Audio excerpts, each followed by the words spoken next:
The Peter Schiff Show. The NFIB Small Business Optimism Index in the month of December, so this is post the election of Donald Trump, shot up from 98.4 in November to 105.8 in December. This is the highest level in 12 years, right, since before Obama was president, and it's the biggest monthly jump in 37 years. You have to go all the way back to 1980, right, the election of Ronald Reagan, to find a moment in time where you saw this big an increase in optimism, in confidence among small business owners. Now, remember, it was Michelle Obama not too long ago that was saying, oh, this is horrible. There's no hope anymore in America. Well, small business owners haven't been this hopeful since I was in high school. Now, why are they so optimistic? Well, first of all, it's more a testament to how horrible things have been over the last 8 years, that people are just hopeful that now there's going to be some relief that Barack Obama is gone, because the last 8 years have been very, very difficult for small business. I mean, first of all, if you're running a small business, you can't take advantage of 0% interest rates. You can't just show up at the discount window and borrow from the Fed. Also, you can't sell bonds into the bond market, right, like big corporations can. If you're a small business and you need credit, you got to go to a bank and get a loan. But the banks don't have any money. There's no savings. Nobody's putting money in the bank. And no banker wants to carry a risky loan on his books when he can just own U.S. Treasuries. I mean, the regulators are all over you if you actually make a loan to a business. So businesses haven't gotten capital. Meanwhile, the cost of doing business has gone up because there's been all sorts of regulations that have been added to the burden of business over the last 8 years. Not like they had a picnic under Bush.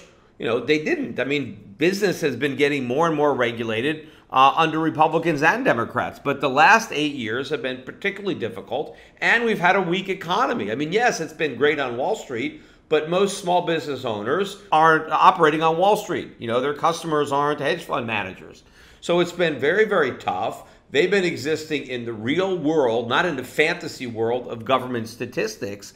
And now it's like, ding dong, the witch is dead. The wicked witch is dead, and they're all happy, right? Because anything has got to be better than this, you know? And I'm sure that the vast majority of small business owners were voting for Trump and were, in fact, Republicans, not Democrats, by virtue of the fact that they're operating a business. You know, once you operate a business, even if you were a liberal before, once you start operating a business, you become pretty conservative, right? Because now you have to deal with it. I forget the name of the senator. He was a very popular liberal New England senator who, after he retired from a lifetime of so-called public service, I think he opened up maybe a bed and breakfast or something, or a lodge in Vermont or somewhere like that, and eventually went out of business because he couldn't handle all the regulations. And that was an irony. You know, he talked about that or wrote about it, that, gee, you know, I never realized how difficult it is to comply with all these rules and regulations. Yes, because he's always been on the other side. He's been writing all the rules and regulations. He never actually had to live and abide by the rules and regulations that he wrote. In fact, one of the ironies of Congress is they exempt themselves from most of their own rules and regulations. So all the rules that they apply to actual businesses don't apply to congressmen and senators when it comes to hiring their own staff. So they exempt themselves from all this stuff. But of course, once you actually have to operate a business, then you understand how destructive these policies are, which is another reason why I don't like career politicians. I like the idea of a citizen legislature, which is what our founders had in mind, where people temporarily interrupt their careers to go into politics or public service, and they're there for a while. Like, you know, maybe you sign up for a tour of duty in the Army rather than becoming a career soldier. I want people in government that actually have real-world experience. Now, that might be one of the reasons that some of these small business owners are optimistic about Trump, because after all, he's got lots of real-world experience. And so do a lot of the people that may be part of his cabinet.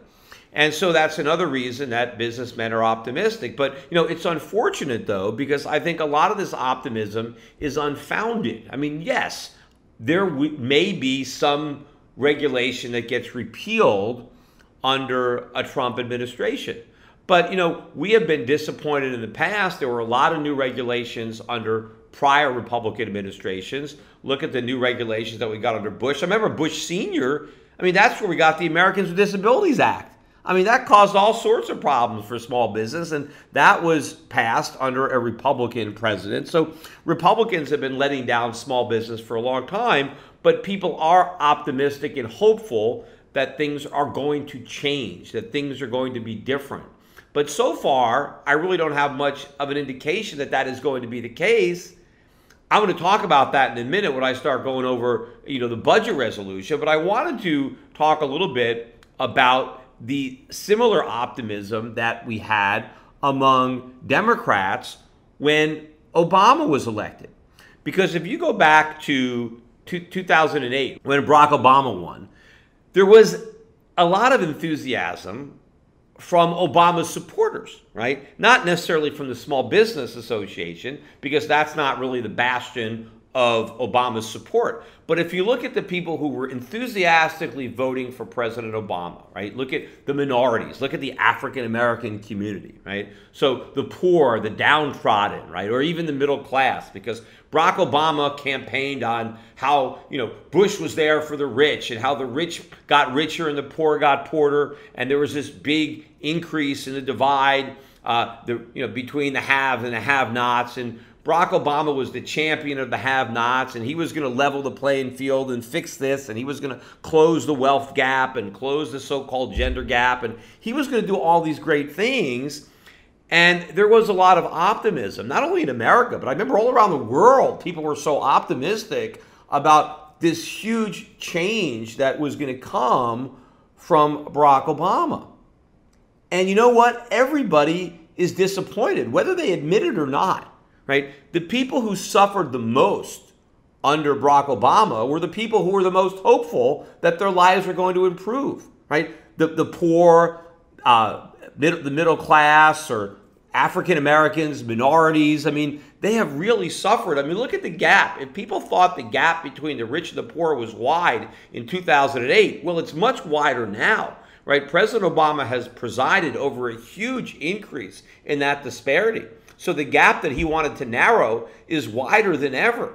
And this is the weakest recovery in the history of recoveries, if you even want to call it a recovery. So even though a lot of people still like to point to these government statistics, the people who should be most disappointed by what happened during the past 8 years were the very people who were most optimistic about the coming 8 years when Barack Obama first won. So that is a lesson of how, you can be set up. You can have these high expectations, right? Barack Obama overpromised, and boy, did he underdeliver. And so you have the same potential now with Trump, where so many people are optimistic. The bar is now set so high. Expectations are so elevated for a real change that I think we're really set up for a big disappointment, because unfortunately, we have got this huge problem. We have this massive bubble that Trump has inherited from Obama that is so much bigger than the one, let's say, that Bush inherited from Clinton. The economy is a disaster, and we're going to have to deal with that. And if small businesses are hopeful that we're going to have less regulation, what they're going to have to deal with is rising interest rates and the impact that has on the bubble economy, rising consumer prices, accelerating inflation that is also going to drive up the cost of doing business, but also is going to drive down the disposable income that their customers have, because they're going to be dealing with inflation. They're going to be dealing with higher interest rates. By the way, we've already had a big tax increase so far in 2017. It was in Social Security. If you're a lower income earner, it doesn't affect you. But if you earn over what is $110,000 or $115,000 a year, you're seeing a 7.4%. I think, is that what it is, or maybe 7.5% increase in your Social Security tax. I think it's about $500 a year for you, and $500 a year for your employer. So that's $1,000 that somehow has to come out of your productivity if you're an employee. Of course, if you're self-employed, you immediately have the right to check. But imagine if you're an employer and you employ quite a few people that are higher earners. You've got to pay all these extra taxes. And of course, you're going to ultimately take it from the workers. So maybe you're going to give your employees a raise. So now you give them a smaller raise, or maybe you don't give them a raise at all because you have to give the raise to the government instead. So this tax increase has already happened. And it's ironic. The reason it's so big is because apparently there's a rule that says that you can't increase this Social Security tax in a year where the COLAs are not increased, where you don't give Social Security recipients a hike in what they get. You can't increase the taxes on the people that are paying into the Ponzi scheme. So they made up for that by catching up. So they had like a double increase this year to make up for the fact that they didn't have any increase at all last year. But if you want to look at, let's say, the budget resolution of an example, why everybody is hoping for something different, but everything is staying the same. You've got all the Republicans in Congress now. They want to hurry up and they want to vote for this continuing resolution to get the budget passed, which, now, ironically, of course, now you've got Democrats coming out saying, oh, this is terrible. This adds $9 trillion to the national debt. Well, they had no problem adding $9 trillion or $10 trillion to the national debt when Obama was president. Now, all of a sudden, it's a problem when Trump is president. But, of course, the problem is the Republicans criticized the big deficits when Obama was president. But now that Trump is going to be president and they control Congress, they're willing to pass these big deficits without any problem. Remember all the government shutdown, right? Remember all that, where you had some Tea Party Republicans that were going to shut down the government, right? They were going to not increase the debt ceiling because they wanted to force President Obama to agree to some spending cuts, and they were like grandstanding, like, oh, yes, we'll shut the government down. We're really tough. We really want to cut government spending, right? This was a big game of chicken that they were playing with the president and Democrats in Congress. And, of course, last minute, they would always back down. But, the real chickens are the Republicans because they really don't want to cut spending. I mean, they were glad that Barack Obama was there not to cut spending, to be the bad guy that they could campaign against. This was all chum for the conservative base that helps elect them, because there's a lot of people who vote Republican who want less government, who want to cut government spending. So a lot of these Republican congressmen have to pretend that that's what they want too, so that they can get these votes. Because here now you have an opportunity. You've got control of the House and the Senate. You've got a Republican coming into the White House. So why not just cut government spending? You don't even need a government shutdown. You don't need, to bluff and act real tough, right? You can actually do it. You can actually negotiate for cuts in government spending. Instead, they want to throw all that away. No, let's keep on spending. Let's not cut anything. Let's have these massive deficits. Then what was all the fuss about? It was all BS. It was all theater. Because when push comes to shove, very few Republicans actually want to cut anything. They just want to keep spending money, just like the Democrats. It's just that they want people who want small government to vote for them. That's part of their constituency, so they have to play to it. Just like a lot of the Democrats are not really as left-wing. They're not really as socialistic as their rhetoric. It's just that they're trying to get votes from people who believe in socialism and big government, so they have to cater to their left wing, and the Republicans cater to the right, but they're all basically the same. They're all Demopublicans. They all just want to feather their own nests. They all just want to grow government because that grows their power, and that keeps them in office. That keeps them getting reelected and reelected because they have more power and more money to dole out. You only have a handful of people. You got Rand Paul is out there now trying to say, no, we shouldn't be doing this. We shouldn't be tying like this so-called repeal of Obamacare to this budget. I mean, that's supposedly why they want to do it, so they can just repeal Obamacare. But apparently they're not even repealing it. They're talking about repealing it, but with some kind of sunset where it goes away in 3 or 4 years, because that gives them time to come up with some kind of replacement, which this is all a gimmick. They'll never come up with a replacement. They're not going to have another big government program that can replace Obamacare. I mean, if we're going to replace it with something, we have to replace it with the free market, which is really like replacing it with nothing. It's like not only do we repeal Obamacare, but we repeal all the other laws that have screwed up our healthcare system. Because I get this all the time. People say, well, you want to go back to the free market. Well, that's what we had before Obamacare. No, that's not what we had before Obamacare.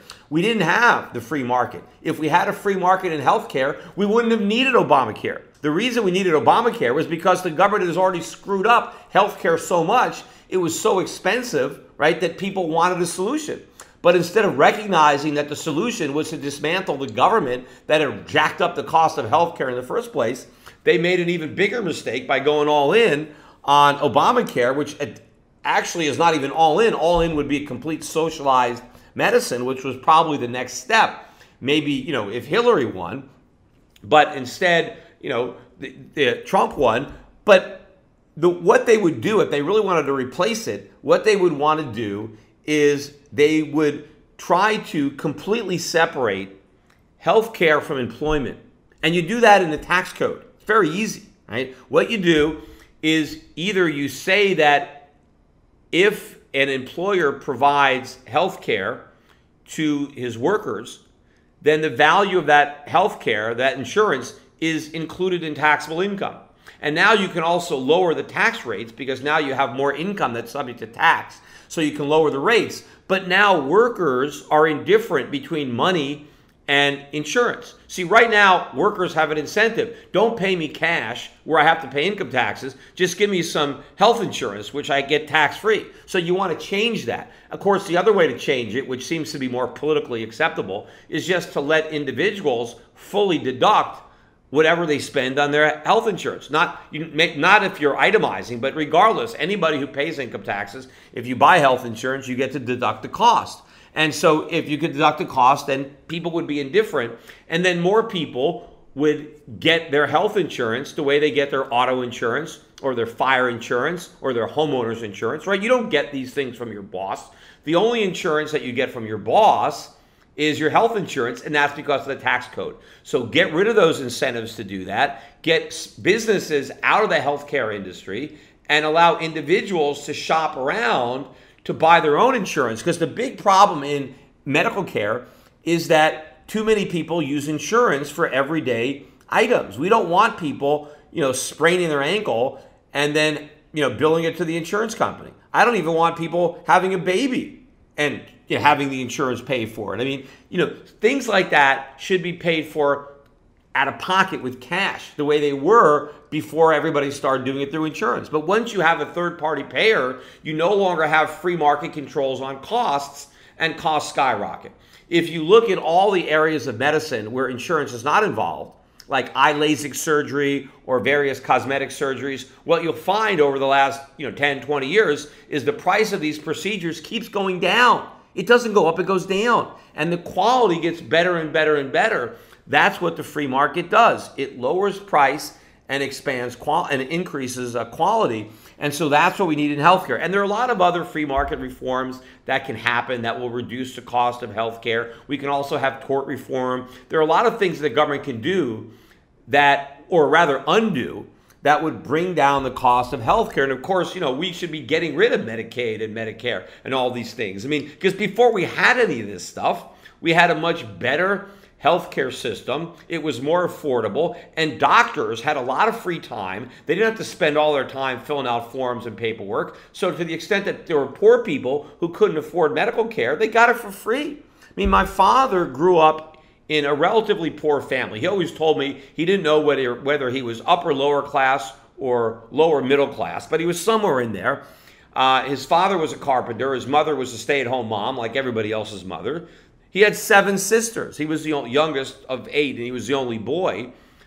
But his mother didn't have a job outside the house. His father was, a blue-collar worker. But whenever he got sick, his mother called the doctor, and he came to the house, and there was medical care. And he never remembers not being able to afford health care, it ever being a problem. In fact, my father used to tell me when he got into the health insurance business in the 1960s, his most popular plan was a catastrophic insurance plan, and it was $2 a month. That was your premium, $2 a month. I mean, who couldn't afford $2 a month? I mean, even in the 60s, $2 a month wasn't a lot of money.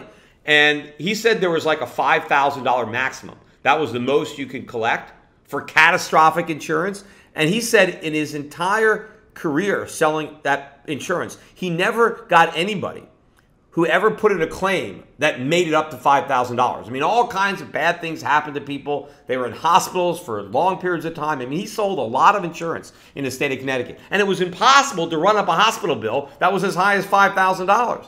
That's how inexpensive medicine was. In fact, he always tells me about the time where they first introduced Medicare, and he was trying to help his mother deal with his doctor's bill. And as soon as the government introduced this, the doctor started charging her 2 or 3 times as much as he used to charge her.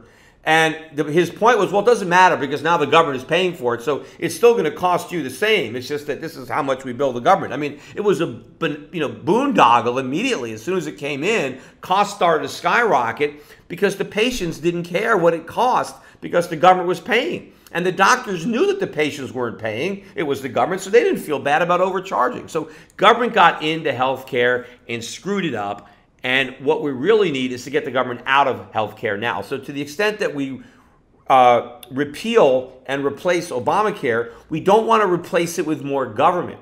We want to replace it with less government. We want to replace it with a deregulation package. But, when most people hear repeal and replace, it's something else. In fact, now Barack Obama is saying, yes, let's repeal Obamacare and replace it with something better. He's challenging the Republicans to replace it with something better, meaning something that gives you more free stuff, right? Which they can't do. So now, they're in a box. I mean, Obama's like, okay, I called your bluff, fine.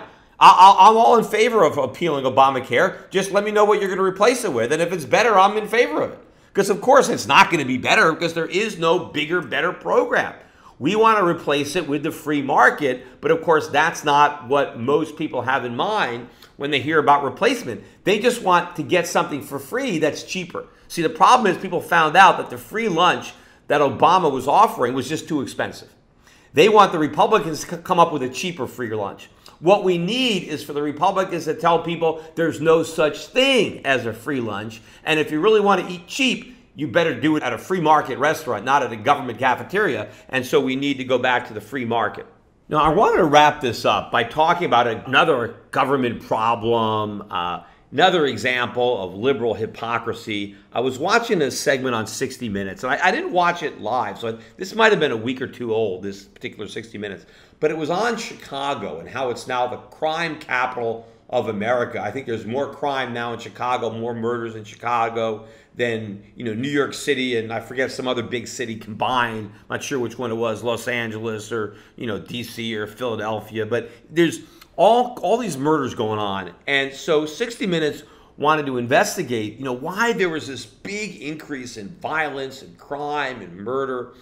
And it seemed that they were very shocked to find out that the reason for the big increase in crime was that police were not doing their job the way they used to. They weren't being as aggressive in policing. They weren't arresting nearly as many people. They weren't stopping nearly as many people, right? They showed this huge collapse in stops and in arrests. And as a result of the fact that the police were basically backing off, now the criminals were running amok and there was all this crime and all this murder. And of course, they don't even get the irony here. Not once in this entire 60 Minutes report did they mention Black Lives Matter. Right? Because Black Lives Matter should have been at the forefront of this report because it's black lives, blacks that are losing their lives in Chicago. And those black lives should matter. And the reason so many blacks are dying is because of organizations like Black Lives Matter, because of the controversies. Police in Chicago are afraid to do anything.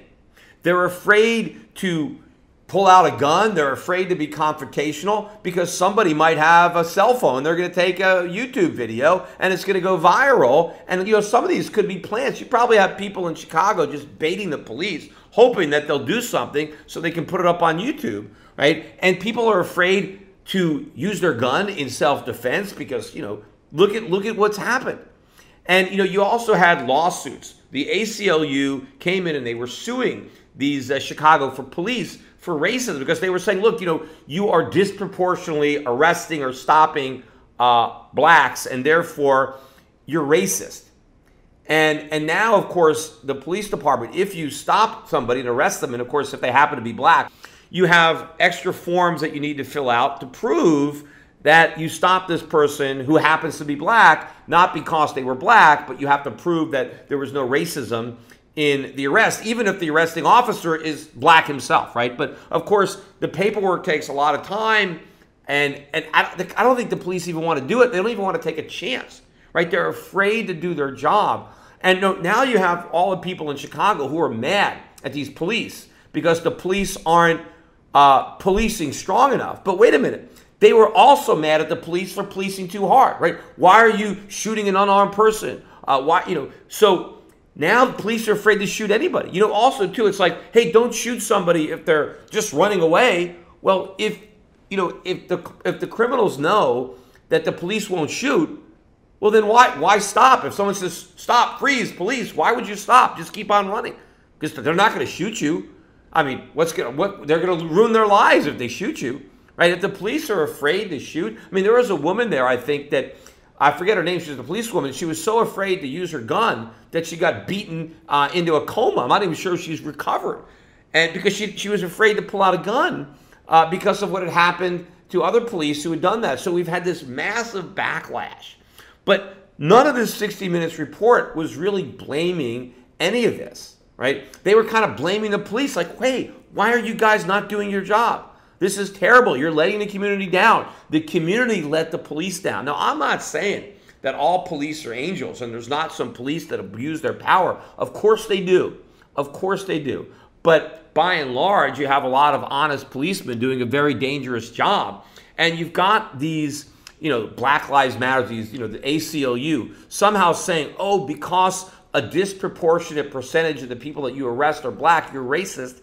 You're not racist. If blacks are committing a disproportionate percentage of the crime, well, guess what? And if you're a young black male and you're doing, you're going to look suspicious to a lot of policemen. And so, you're going to get stopped. And if the police are afraid to stop a suspicious looking young black male, well, then they might commit a crime that they might otherwise have not committed. But you know what? If I was a young black male and I was just hanging out in a certain neighborhood, dressed a certain way, and a policeman happened to stop me and ask to see some ID and ask me what I was doing, I wouldn't get mad at the policeman for being a racist. You know who I would get mad at? Other young black man who gave me a bad rap. That's the reality. There are so many young black men that are committing crimes that they give the majority of young black men who are not committing crimes a bad reputation, and they have to deal with it. But it's not because the cops are racists. It's because the cops are realists. They're playing the probabilities, right? And don't blame the cops for playing the probabilities. Blame the other young black men. And maybe let's say 20%. I don't even know what the correct percentage is. But let's say 20% of young black males are engaged in criminal activity. That means 80% are not. So 80% are law-abiding. But if 1 in 5 are not, and you're a cop and you see a young black kid hanging out, I mean, hey, if he's got a 1 in 5% chance that maybe he's about to commit a crime, maybe I can stop that crime. Let me ask him a question. As opposed if you happen to be an elderly white woman, right? How many crimes are committed by elderly white women? Probably not that many, right? So what's the point of stopping? You see an elderly white woman, all right, she's probably not about to commit a crime, right? If there were a lot of elderly white women committing crimes, if 20% of the elderly white women were committing crimes, well, then police would be, more scrutinous. When they saw an elderly white woman, okay, let's see what she's doing. She might be, up to no good, right? So it's not the policeman's fault. It's the criminal's fault. But all of this rush to condemn the police by saying you're a bunch of racists, now there's a backlash. And now look at all the black lives that are being lost. Don't these black lives matter? I mean, is it only when a black loses his life to a white policeman that his life matters? But if you have 10 times as many or 100 times as many young blacks dying based on other young blacks killing them, somehow those lives matter a lot less? I don't think so. So now a lot more young black people are being killed because supposedly Black Lives Matter. How could this not have even been brought up in this interview?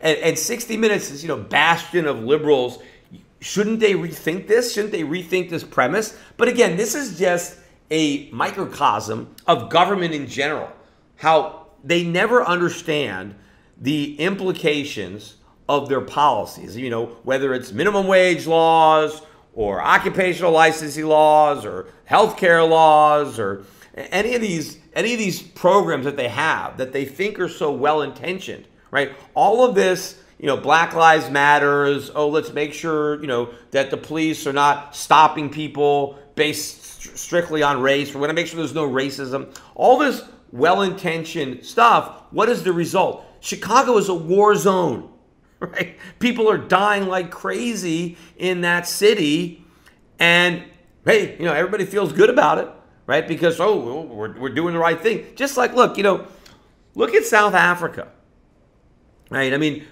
before apartheid ended, right? It was all the liberals, and I'm not not that I'm saying that apartheid was a great form of government. I'm not talking about I'm not defending apartheid. I'm just putting things in perspective, right?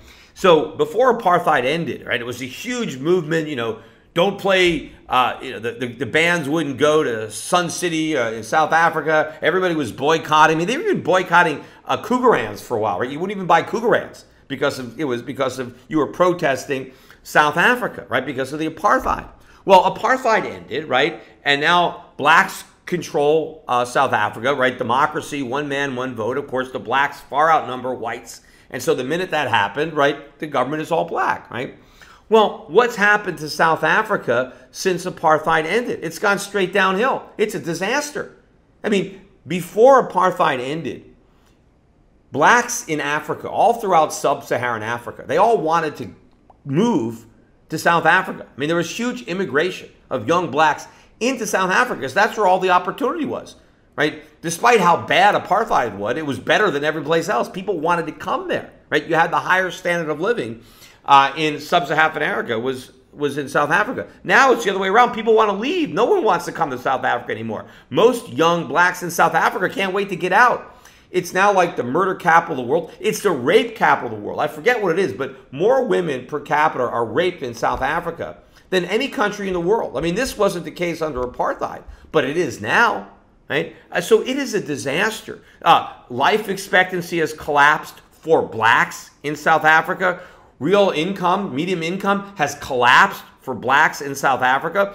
Blacks in South Africa have a much lower standard of living today than they had under apartheid, right? Yes, they have a black government, but that black government is actually doing a worse job than the white government, right? So, but does anybody care? All the people that were protesting apartheid, none of them are protesting South Africa today, even though for blacks, things are worse, right? All of the statistics that you want to look at to measure well-being, right? Life expectancy, employment, income. You want to look at net immigration, emigration, any objective measure of quality of life. It is substantially lower today for blacks. I'm not even talking about whites. For blacks than it was when apartheid ended. Yet nobody cares, right? No one from the left wants to condemn what's going on because they don't care anymore. Because as long as blacks are oppressing other blacks, as long as blacks are suffering because of things other blacks are doing, no one gives a damn. That's the same thing about Chicago, right? No one cares, right? If the blacks are running the city of Chicago into the ground, and if a bunch of black criminals are killing innocent black victims, no one cares. But if, hey, a white policeman happens to kill a black, so that matters. Then it matters. But if it's blacks doing all these crimes, if blacks are killing other blacks, if blacks are suffering because of bad laws and bad rules that are put upon them by other blacks, it's okay. Hey, if somebody white does something that harms somebody that's black, oh, that's bad. We better protest that, right? That is real racism. It's the left, right? For all their supposed tolerance, they're the racists because they don't care at all about the bad things that happen to blacks if they're the consequence of the actions of other blacks, right? But if you're really tolerant and you're not racist, you don't care. If you see people suffering, it doesn't matter what color their skin is or what color is the skin of the people who are responsible for that suffering. Just call out the wrongs that you see and be colorblind. That's what the left wants to claim, but they never take that high road, right? Despite Hillary Clinton, when they go low, we go high. They only go low. That's the only way they know to go, is low. Today's financial advisors behave like pro wrestling TV commentators. They scream that the recovery is strong, debt is manageable, inflation is low, and that the Federal Reserve has everything under control. They may be oblivious, but the danger is real. Looking beyond the media hype can open a world of broader investing ideas. Euro-Pacific Capital is a registered investment advisor that offers stock-focused wealth management services that closely follow the strategy of our founder and CEO, Peter Schiff. We concentrate on those countries that are more closely in tune with Peter's vision of how capitalism is supposed to work. And these investments are not hard to find, provided you know where to look. Isn't it time you change the channel and let Euro-Pacific put a little reality back into your portfolio? If you live in the United States and have $25,000 or more to invest, call 800-727-7922. That's 800-727-7922. Non-U.S. residents access similar strategies through Euro-Pacific Bank at europacbank.com. Euro-Pacific Capital and Euro-Pacific Bank are affiliated companies. Hello, this is Peter Schiff. I bet you didn't know that without silver, you wouldn't be hearing this podcast right now or be able to use a computer at all. From laptops to smartphones to TVs to speakers, virtually all modern electronics use silver to conduct electricity. Did you know that the average solar panel uses 2/3 of an ounce of silver to function? And the solar industry is expanding dramatically, not just in America, but in booming developing nations like China and India. Silver is naturally antibacterial and is used extensively in modern medicine. Silver coatings are being added to breathing tubes, bandages, catheters, and other medical instruments to reduce the spread of infections. When antibiotics fail, silver still works. I believe the 21st century will be the century of silver. As fiat currencies continue to collapse and new uses are found for silver every day, the white metal's strong industrial demand and low per ounce price will make it increasingly attractive to savers around the world. At today's prices, people of any age and background can afford to buy some silver. Learn why silver is a smart and reliable investment in my free special report, The Powerful Case for Silver. Visit schiffsilver.com and download it now. The Powerful Case for Silver includes information about silver's amazing chemical properties. It also explains why I believe silver may outperform gold in the coming years. Download The Powerful Case for Silver and educate yourself, your friends, and your family about the white metal. Just visit schiffsilver.com to download my free report. That's schiffsilver.com.